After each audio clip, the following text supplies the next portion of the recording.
It's amazing to me, though, when there were 6 games left, it was 3 against ranked teams and 3 against unranked teams. And we were talking about hopefully they can win the 3 unranked and become bowl eligible. Well, they've beaten two of the 3 ranked teams they have now beaten. Syracuse was ranked and Clemson was ranked, and the last one they'll get after BC, a game they should win again, but we know that's a tough statement at times this year. Then they'll get USC on the road, so that would be something. So if they run the table, they'd be 9-3. If they don't, they'll be 8-4. They'll go to a decent bowl game. I guess in your mind, is either one a successful ending for you, 8-4 or 9-3? Certainly 9-3 looks better.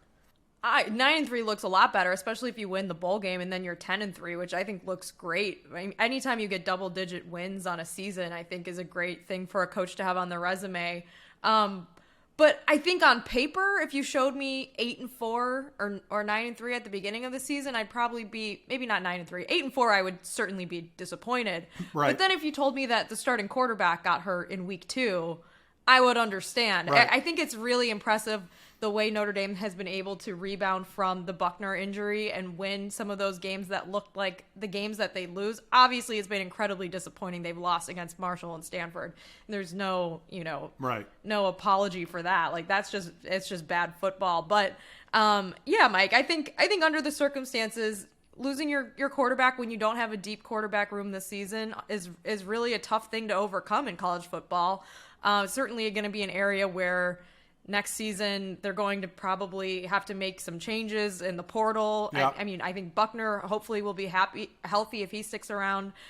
He's back in it, and I'd like to see him play a little bit and see if he can develop more. So yeah, I just don't know what the expectation is when you lose that key player in the second game of the season with a brand new head coach and a new staff for the most part.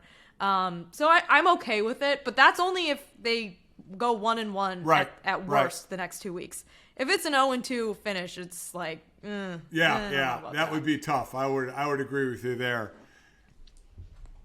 As far as, me looking at it, if I'm with you before the season, if you'd have told me 8-4, I would have definitely been disappointed to think about that. I'd have definitely been disappointed. But losing the quarterback and seeing some of the way they played some of the games, I would say, okay, we got out of that first year. Let's go to a bowl game, see what happens. 9-3, to beat 3 ranked teams in the last 6 games would be nice, especially if USC keeps winning. They're going to move up because Michigan and Ohio State, someone's going to move down after a loss there. Unless it's a close game, then maybe they'll stay ahead of USC. But USC's a top 10 team right now, so that would be – they've already got a top 10 win over Clemson, and they can get one over USC as well. So we'll see. I think it's been just as Coach Freeman said, an inconsistent team at times. That's something they have to work out. But I agree with you, and we've talked about this before. They may have to hit the portal for a passing quarterback next year. I also think you can confidently say, as a Notre Dame fan, and this will probably be controversial, Notre Dame probably the best team in the ACC if they were in the ACC this season. They've beaten both ACC championship playing teams, North Carolina and Clemson. They're North Carolina and Clemson's only losses. Right. If they played any ACC team, they'd probably be favored. I don't know if they would win because they lost to Stanford. That'll be the mantra for the rest of the season. Right. I don't know if they can win because they lost to Stanford and Marshall, but they did really well against those ACC teams. I think they have still like a 27-game regular season ACC winning streak. So if you care about those things, I think that's great. And now they can play spoiler to their biggest rival on the road at the end of the season, Southern Cal. And whether or not they win, I don't know if it matters too much to fans because they're not playing for as much as if this were for a playoff spot.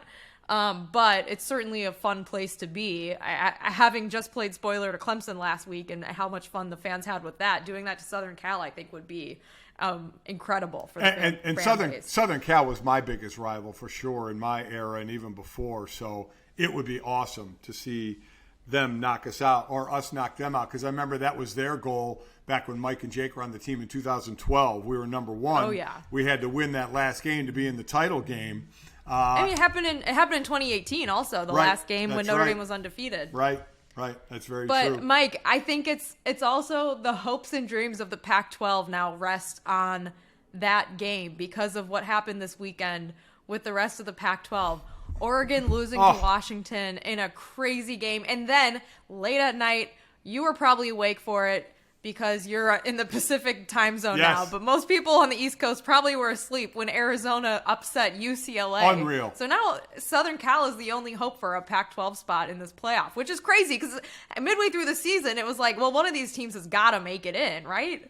Oh, I was that. Then again, when that happened, it was like, well, that's the Pac-12 being the Pac-12. They eat themselves is what they do, and they just find a way to screw it up. So you're right, USC is the last hope there. So let's hope Notre Dame can spoil that. And who knows if USC can even bust into the party because there's teams in front of them.